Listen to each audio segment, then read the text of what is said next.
Hello, everybody. Welcome to today's Reading Through the Bible in 365. I'm sorry I missed yesterday. It was my bad, but we're picking up where we left off. And we are starting Ecclesiastes today. We finished Proverbs. So today we are focusing on Ecclesiastes chapter 1, 2, and 3, and then 2 Corinthians chapter 11, verses 16 to 33. So let's get started in Ecclesiastes with chapter 1. These are the words of the teacher, King David's son, who ruled in Jerusalem. Everything is meaningless, says the teacher, completely meaningless. What do people get for all their hard work under the sun? Generations come and generations go, but the earth never changes. Hello? You're gonna... Nope, sorry about that. The cat came in here, the dogs went nuts. Now I don't know where I left off. Okay. Generations come and generations go, but the earth never changes. The sun rises and the sun sets, then hurries around to rise again. The wind blows south and then turns north. Around and around it goes, blowing in circles.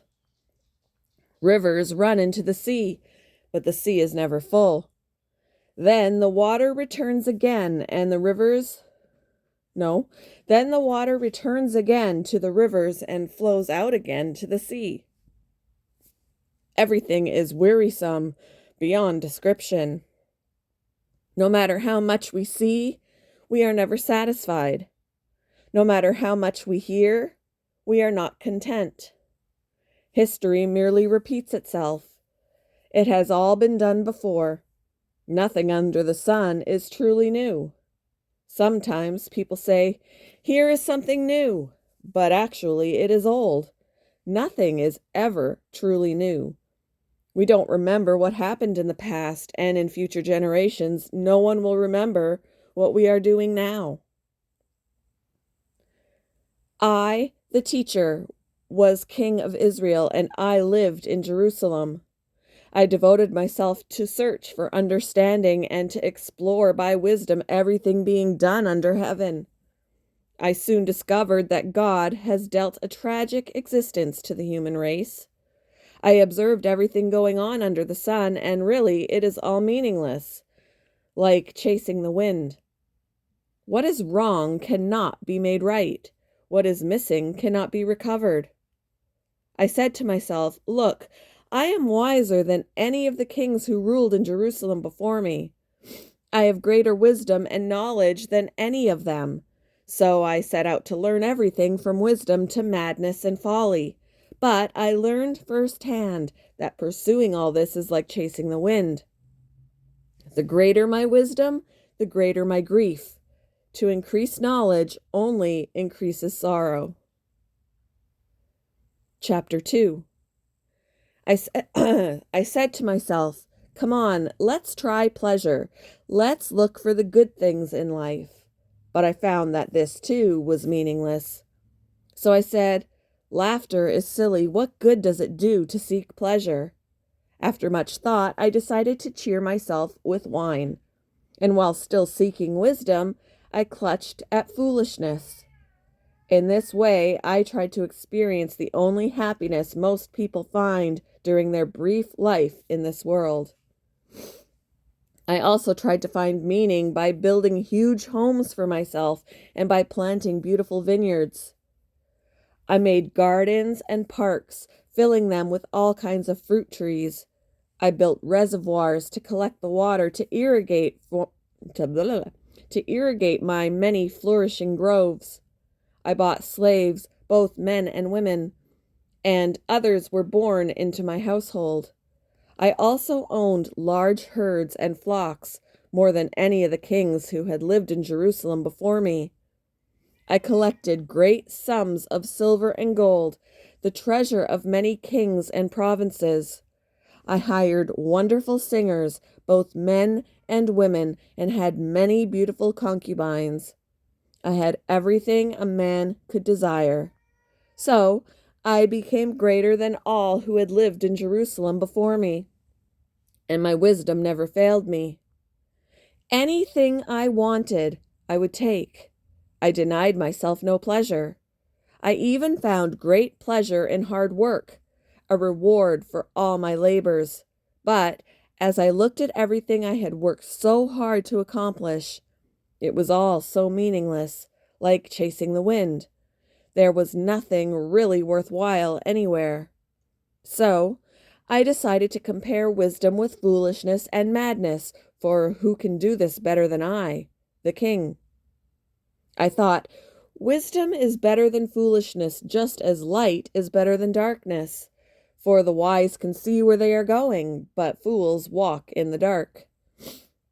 Yet I saw that the wise and the foolish share the same fate. Both will die. So I said to myself, since I will end up the same as the fool, what's the value of all my wisdom? This is all so meaningless. For the wise and the foolish both die. The wise will not be remembered any longer than the fool. In the days to come, both will be forgotten. So I came to hate life, because everything done here under the sun is so troubling. Everything is meaningless, like chasing the wind. I came to hate all my hard work here on earth, for I must leave to others everything I have earned. And who can tell whether my successors will be wise or foolish? Yet they will control everything I have gained by my skill and hard work under the sun. How meaningless! So I gave up in despair, questioning the value of all my hard work in this world. Some people work wisely with knowledge and skill, then must leave the fruit of their efforts to someone who hasn't worked for it. This, too, is meaningless. A great tragedy. So, what do people get in this life for all their hard work and anxiety? Their days of labor are filled with pain and grief. Even at night, their minds cannot rest. It is all meaningless. So, I decided there is nothing better than to enjoy food and drink and to find satisfaction in work. Then I realized that these pleasures are from the hand of God. For who can eat or enjoy anything apart from Him? God gives wisdom, knowledge, and joy to those who please Him. But if a sinner becomes wealthy, God takes the wealth away and gives it to those who please Him. This, too, is meaningless, like chasing the wind. Chapter 3. For everything there is a season, a time for every activity under heaven, a time to be born and a time to die, a time to plant and a time to harvest, a time to kill and a time to heal, a time to tear down and a time to build up, a time to cry and a time to laugh, a time to grieve and a time to dance, a time to scatter stones and a time to gather stones, a time to embrace and a time to turn away, a time to search and a time to quit searching, a time to keep and a time to throw away, a time to tear and a time to mend, a time to be quiet and a time to speak, a time to love and a time to hate, a time for war and a time for peace. What do people really get for all their hard work? I have seen the burden of God has placed on all of us. I have seen the burden God has placed on all of us. Yet God has made everything beautiful for its own time. He has planted eternity in the human heart, but even so, people cannot see the whole scope of God's work from beginning to end. So I concluded there is nothing better than to be happy and enjoy ourselves as long as we can. And people should eat and drink and enjoy the fruits of their labor, for these are gifts from God. And I know that whatever God does is final. Nothing can be added to it or taken from it. God's purpose is that people should fear him. What is happening now has happened before, and what will happen in the future has happened before, because God makes the same things happen over and over again. I also noticed that under the sun there is evil in the courtroom. Yes, even the courts of law are corrupt. I said to myself, in due season God will judge everyone, both good and bad, for all their deeds. I also thought about the human condition, how God proves to people that they are like animals, for people and animals share the same fate. Both breathe and both must die. So people have no real advantage over animals. How meaningless. Both go to the same place. They came from dust and they return to dust. For who can prove that the human spirit goes up and the spirit of animals goes down into the earth? So I saw that there is nothing better for people than to be happy in their work. That is our lot in life, and no one can bring us back to see what happens after we die. Moving on to 2 Corinthians chapter 11, verses 16 to 33. Again, I say, don't think that I am a fool to talk like this, but even if you do, listen to me as you would to a foolish person, while I also boast a little. Such boasting is not from the Lord, but I am acting like a fool, and since others boast about their human achievements, I will too. After all, you think you are so wise, but you enjoy putting up with fools.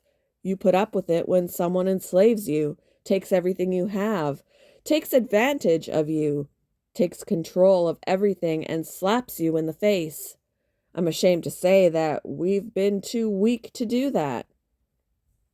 But whatever they dare to boast about, I'm talking like a fool again. I dare to boast about it too. Are they Hebrews? So am I. Are they Israelites? So am I. Are they descendants of Abraham? So am I. Are they servants of Christ? I know I sound like a madman, but I have served him far more. I have worked harder, been put in prison more often, been whipped times without number, and faced death again and again. 5 different times the Jewish leaders gave me 39 lashes. 3 times I was beaten with rods. Once I was stoned. 3 times I was shipwrecked. Once I spent a whole night and a day adrift at sea. I have traveled on many long journeys. I have faced danger from rivers and from robbers. I have faced danger from my own people, the Jews, as well as from the Gentiles. I have faced danger in the cities, in the deserts, and on the seas, and I have faced danger from men who claim to be believers but are not. I have worked hard and long, enduring many sleepless nights.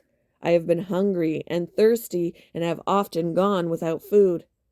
I have shivered in the cold without enough clothing to keep me warm.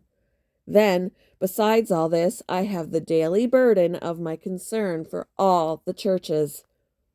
Who is weak without my feeling that weakness? Who is led astray and I do not burn with anger? If I must boast, I would rather boast about the things that show how weak I am. God, the Father of our Lord Jesus, who is worthy of eternal praise, knows I am not lying. When I was in Damascus, the governor under King Aretas kept guards at the city gates to catch me. I had to be lowered in a basket through a window in the city wall to escape from him.